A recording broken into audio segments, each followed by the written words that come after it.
Breaking Jain news.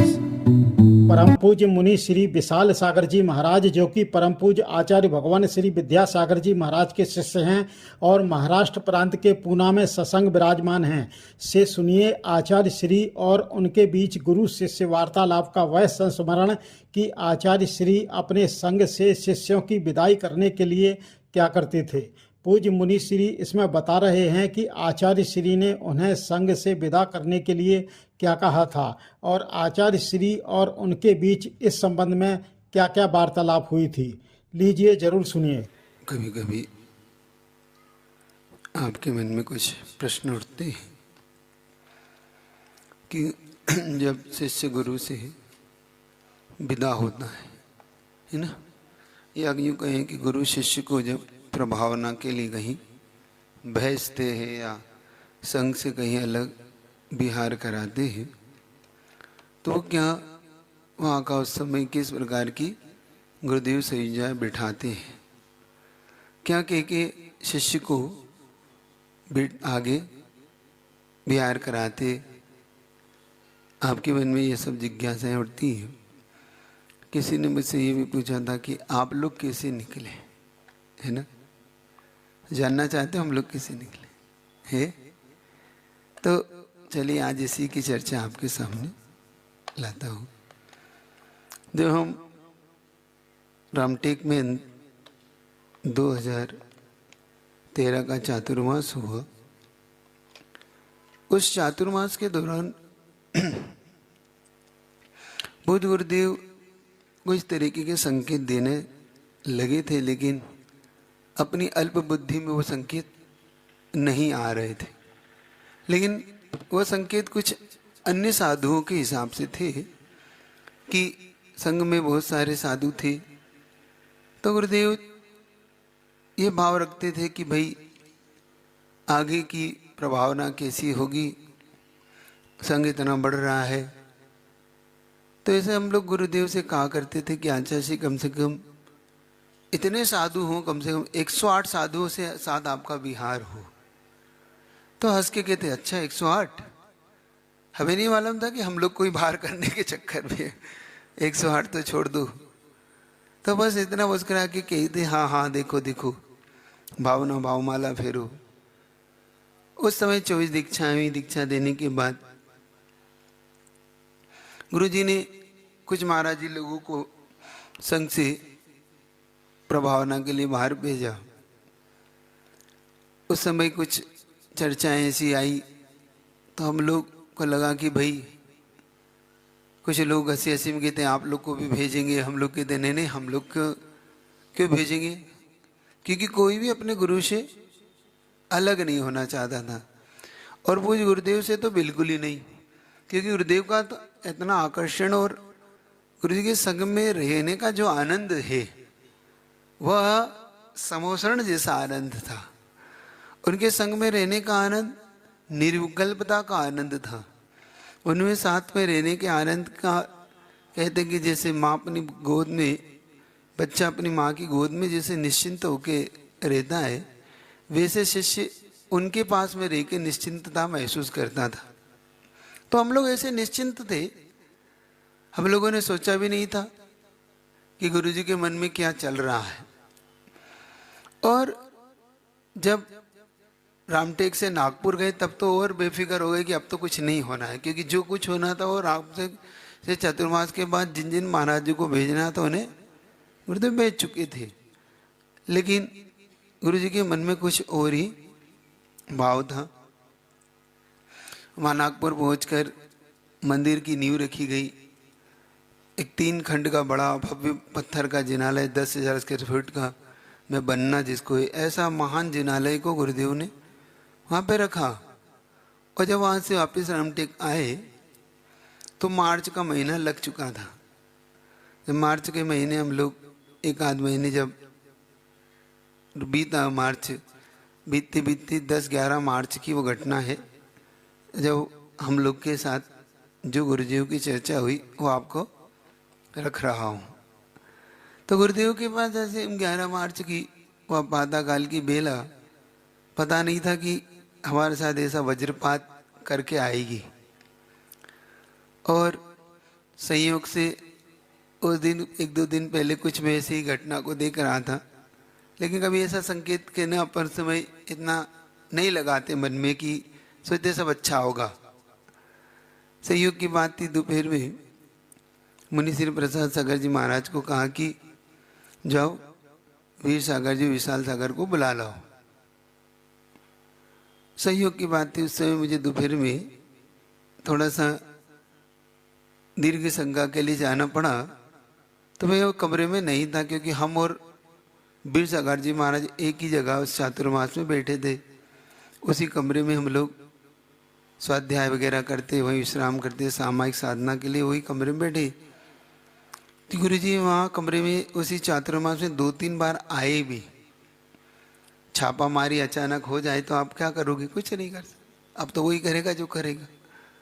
लेकिन उनकी दृष्टि में क्या था हमें नहीं पता था। आते बैठते, अच्छा आप लोग यहाँ बैठते हो? हमने कहा हाँ गुरु जी हम लोग बैठते। शास्त्र इत्यादि को देखते, अच्छा क्या क्या पढ़ रहे हो? हमने कहा जो आप पढ़ा रहे वही। कुछ पुस्तकें ऐसे भी थी जो जनरल पुस्तकें थी, कुछ ने कुछ नहीं कहा, और सामान्य से देख के चले जाते। लेकिन वो उनके दिमाग में कुछ योजना बना रहे, हम लोग को ये समझ में नहीं आ रहा।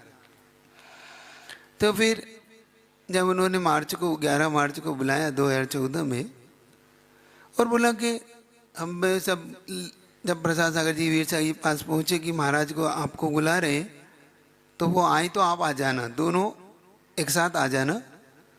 तो इतने में वीर सागर जी के मन में कुछ खटका हुआ, क्योंकि पहले से कुछ बड़े महाराजों ने संकेत तो दिया था कि हो सकता है इस बार आपको भी। और कन्नड़ में गंड कटरी बोलते हैं। गंड कटरी मतलब अब तुम्हें भी कहीं ना कहीं जाना, संघ से विदा होना है, छूटना है। तो बोलते गंड कटरी होना है अब तुम लोग की, ऐसा उनको बोला होगा। हम लोग कह रहे हैं कि हंसी मजाक कर रहे होंगे महाराज लोग। और हम लोग जब मैं लौट के आया, उस समय ऐसा ही मार्च का महीना, गर्मी हो रही थी, और जब मैं लौट के आया पसीना पसीना हो रहा था, तो इतने में प्रसाद सागर जी ने मुझे संकेत दिया कि महाराज आप कहाँ जा रहे हो? बैठ गया, मैं कमरे में जा रहा हूँ। कि नहीं आप आचार्य कि आ जाओ अपन वही आवृत्ति करें। तो मुझे लगा कि बड़ा अच्छा है भाई, दोपहर में वैयावृत्ति मिलेगी, चलो इस बहाने गुरु जी की वैयावृत्ति कर लेंगे। तो बहाना तो वैयावृत्ति का कुछ और ही था, बल्कि महाराज तो और किसी और से बुला रहे थे, क्योंकि उन्हें संकेत मिल चुके थे शायद कि भाई ऐसा ऐसा होना है। लेकिन हमने थोड़ी सोचा था। हम वहाँ पहुँचे तो गुरु जी हमारी तरफ देखते, अरे, तो पूछते कहाँ से आ रहे हो? गुरु जी दीर्घ से जंगल गए थे। अच्छा हाँ बहुत गर्मी है, कोई बात नहीं। ऐसा कह के प्रसाद सागर जी वीर सागर जी को बुलाने चले गए। जब वीर सागर जी आए तब मेरे मन में कुछ खटका हुआ कि भाई वैयावृत्ति करना था तो हम और प्रसाद सागर जी काफी थे, वीर सागर जी को बुलाने का क्या मतलब? तब मेरे मन में तो गुरु जी ने इतनी देर मेरे से पूछा, हम लोगों से मतलब कैसे स्वास्थ्य ठीक रहता है, और भीषण गर्मी है, देखो बहुत गर्मी पड़ रही है। और वो अंदर की थोड़ी सी भावनाओं को समझने टटोल रहे थे। जब वो उन्होंने देखा कि वीर सागर जी आ गए, तो उन्होंने अपने अनुकूल दिशा में बिठा लिया कि हाँ इस तरफ बैठ जाओ।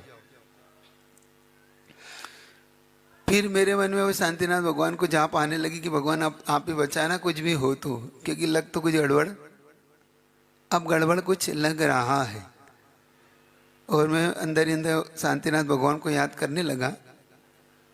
तो गुरु जी पूछते हैं धीरे से, आप लोग जो दोनों के विषय में हमने सोचा है, कुछ ऐसा बोला और सोचा तो हमने इन्हें सोच लिया है। और अगर गुजरी ने सोच लिया है इसका मतलब वो फाइनल है। तो मन में हमने सोचा आपने ऐसा क्यों सोचा? हमने कहा आप ऐसा सोचते ही क्यों है जो कष्टकारक हो। फिर हम दोनों एक दूसरे का मुंह देखने लगे कि क्या सोचा है। फिर गुरु जी की तरफ देखने लगे तो समझ गए कि वो ये लोग थोड़ा सा भयभीत से हो रहे हैं। तो कह रहे नहीं नहीं, मैंने महावीर जयंती पे आप लोग को कहीं प्रभावना के लिए जाना है। तो महाराज कहते हैं अच्छा नागपुर जाना है हम लोग को। तो आचार्य जी कहते नहीं नहीं, नागपुर नहीं जाना है, हम बताएंगे वहाँ जाना है। अच्छा, तो महाराज कहते अच्छा, पर हम मतलब महावीर जयंती के बाद वापस हम लोग आएंगे, वापस आ जाएंगे यहाँ पर। तो उन्होंने कहा नहीं नहीं, मैं बता दूंगा कब आना है। हमने कहा कि भाई चेहरे हम दोनों के उतर गए। तो उतरने के बाद बड़े प्रेम से समझाते हैं, देखो तुम लोग ऐसा क्यों भाव करते हो, और इतने में हम लोग के मुख से इतने एक शब्द निकला कि गुरुजी कुछ गलती हो गई, हम लोगों से कुछ अपराध हो गया। तो गुरुजी कहते हैं ऐसा क्यों सोच रहे हो, क्या मैं अपराध होने पर किसी को भेजता हूँ? ऐसा तो कुछ नहीं है, मैंने तो सबके लिए ऐसा भेजा है, और मैं आपको ही नहीं सबको मैं भेजूंगा। अब मुझे सबकी व्यवस्था बनाना है। ऐसा कि हाँ, जैसे इन्होंने शब्द कहा तो हम लोग थोड़ी देर के लिए अंदर तक हिल गए। फिर कहते हैं कि देखो मुझे तो अपने गुरु के 5 ही साल मिले हैं, तुम्हें तो कम से कम 10-11 साल हो गए हैं, और आगे भी मैं हूँ ना, आगे भी तो मैं देख लूँगा सब, तुम्हें भेज ही रहा हूँ, बाकी संकेत तो सब दूंगा, सारे संकेत तुम्हें मिलते रहेंगे, कोई डरो नहीं। तो हमने कहा आचार्य से हम लोग को कुछ आता नहीं है, पहली बार हम लोग कभी आज तक निकले ही नहीं है, क्योंकि वास्तव में हम लोग कहीं गए भी नहीं थे। एक आधी बार गए तो 1-2 दिन में लौट आए थे, वो भी गुरुजी ने भेजा था देखने के लिए। उसमें उससे पहले उन्होंने खूब, गुरुजी ने 2-4 बार ट्राई किया, हम टाल गए, मतलब हम इधर उधर बहाने बना के इधर हो गए। गुरुजी की वो मतलब वो कसरत पूरी नहीं करने दी हमने गुरुजी को। गुरुजी ने 1-2 बार मन बनाया होगा हमें कि आगे भेजूं, लेकिन हम पहले ही विहार करके आगे बढ़ गए। तो कहने लगे देखो वो मैं जानता हूँ अकेला जाना नहीं चाहता वो, इसीलिए मैं क्या कहूँ उसको। 1-2 बार उन्होंने मुझसे कहा भी, ऐसा योग आया तो गुरुजी ने कहा उससे बोलो रुक जाएगा, अंतराय आए हमें बिहार में, तो बोलने लगे उससे बोलो रुक जाएगा। तो मैं कह नहीं हम सोचते हम तो चल लेंगे। हमने ऐसा किया कि जब आगे बढ़े और जब दूसरे दिन गुरुदेव से मिले, हमने कहा क्षमा कीजिएगा, शायद आपकी आज्ञा हम को नहीं टालना चाहते थे, लेकिन अब वो हम आपको छोड़ना नहीं चाहते थे। तो मुस्कुरा के कहते हाँ मैं सब जानता हूँ, मैं सब जानता हूँ, लेकिन क्या करूँ, मजबूरी भी तो कोई चीज़ होती है, इसलिए कभी कभी मैं मान लेना चाहिए कि ना। हमने कहा जी जैसी आपकी आज्ञा, लेकिन क्या करें, हम भी नहीं छोड़ पाते आपको। लेकिन उस दिन तो उन्होंने अपना ब्रह्मास्त्र निकाल ही लिया। जब गुरुजी को कहना चाहिए किसी शिष्य से बात मनवाना होती थी, तो वो फिर इमोशनल कर देते थे, इतने इमोशनल खुद हो जाते थे और इतना इमोशनल शिष्य को कर देते कि फिर ना का कोई सवाल नहीं उठता। फिर कहते देखो मैंने तुम्हें इतना दिया, तो क्या तुम्हारा कोई कर्तव्य नहीं है इसे लोगों तक पहुंचाने का? अब इमोशनल शुरू हो गए। ये कहते हैं मुझे तो अपने गुरु ने जो कुछ दिया मैं तो कुछ भी नहीं कर पाया और उनकी सेवा में ही रह गया। तुम लोग को तो देखो कितना सारा मिला, कितना सारा लंबा काल मिला, आगे भी संकेत दूंगा और डरो नहीं, जब भी कोई तकलीफ हो बस याद कर लेना। हमने कहा हमें कुछ आता नहीं, हम लोग नए नए हैं, हमको कभी पढ़े मतलब प्रवचन नहीं किए, कभी कोई क्लास पढ़ाई नहीं, और आपने तो कहा मैंने कुछ नहीं करना, उसमें जो पढ़ाया वो पढ़ा देना, जो मैंने पढ़ाया है वो पढ़ा देना, उसमें क्या है, और अपने को प्रवचन का विकल्प नहीं करना है। अब मैंने कहा तो माला फेरना। हमने क्या समाज माला फेरने देगी जब तो कह लगे कुछ नहीं होगा। हमें कहा अच्छा ऐसी समाज में बड़ा द्वंद्व रहता है, तो कहते हैं कि नहीं नहीं कुछ भी ऐसी कोई बात आए तो मुझ तक संकेत पहुंचा देना, मैं सब यहीं से बैठ के सब कर दूंगा, डरो नहीं। और वास्तव में मैं बड़े गर्व से इस बात को कहता हूँ आज कि जब जब हमने गुरुदेव को याद किया हमारे सारे संकट समस्याएं समाधान प्राप्त हो गए। जब भी कोई समाज की उलझन सुलझन कभी हमें लगी कि समाज का ये कार्य कैसे होगा, बस उन्हें हृदय से याद किया और वास्तव में वो कार्य थोड़ी देर बाद पूरा हो गया। फिर जब गुरुजी से पूछा कि आगे, तो कहने लगे आज ही निकल जाओ।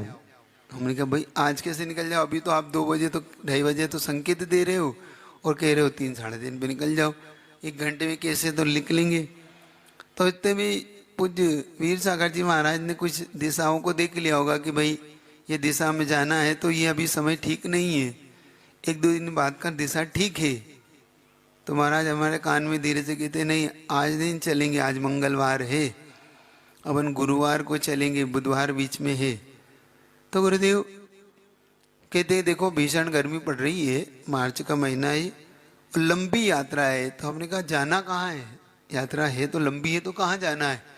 तो कहने लगे विदिशा जाना है और यहाँ से 400 किलोमीटर है विदिशा, और आप लोग पहुँचने में समय लगेगा और आपको महावीर जयंती वहाँ की करना है।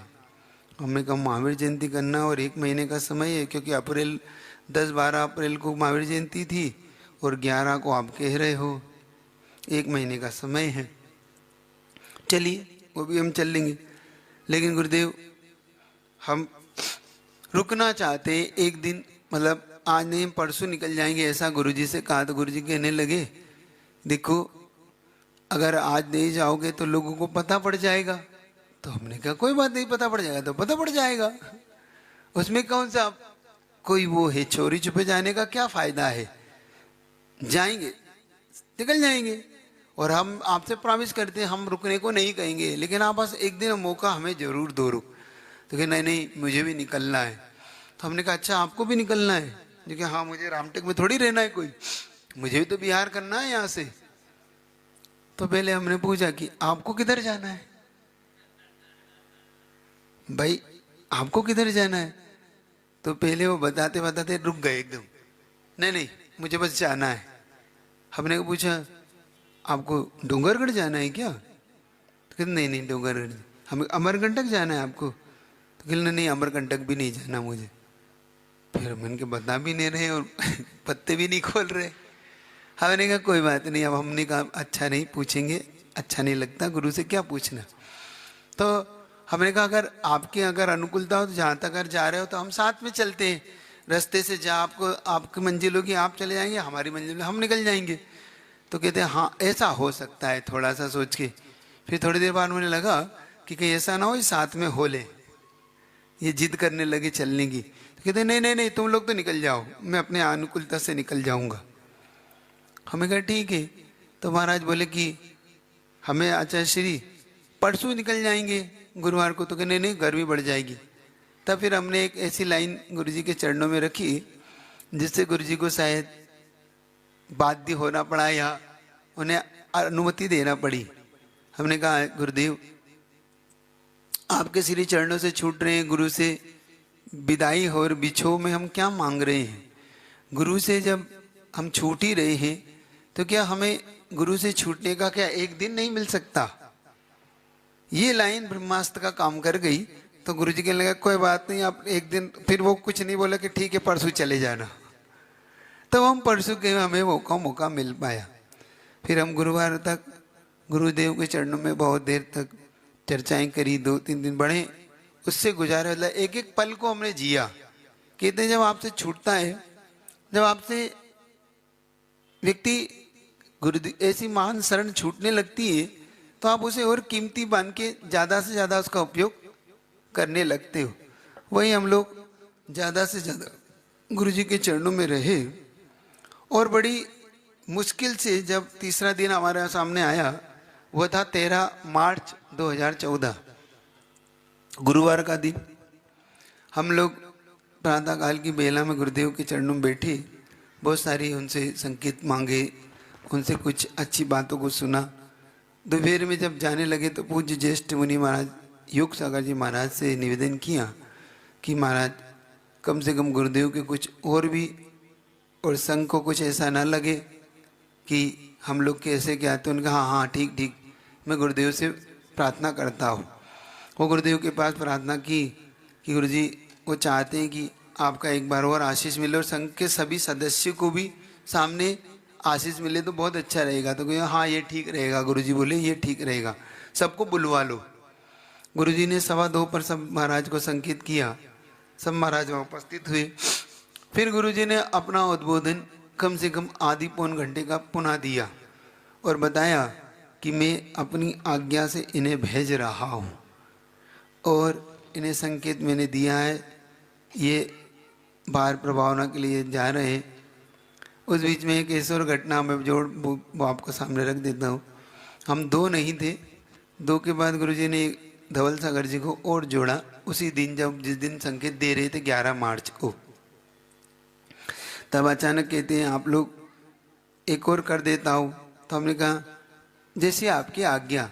मन तो ये था कि हमें ही दूर होना पड़ रहा है और कोई दूर ना हो, लेकिन गुरुजी ने बताया कि किसी और को कर रहा हो। तो हमने कहा जैसा आपकी अनुमति होगी, आज्ञा को हम कभी नहीं टालेंगे। तो बोले कि हाँ एक महाराज हो रहे। हमने पूछा कौन है? तो बोलते धवल सागर जी को बुला लाओ। तो उस दिन धवल सागर जी को हम बुलाने गए। गुरुजी ने उन्हें भी संकेत दिया कि आपको साथ में 3 हो गए, तीनों को रह के मेरे बताऊंगा वैसा वैसा करते चले जाना। फिर गुरुदेव ने जब 13 मार्च को हम लोग गुरुजी के चरणों से निकले, परिक्रमा दी। उस दिन बहुत गजब का दिन था।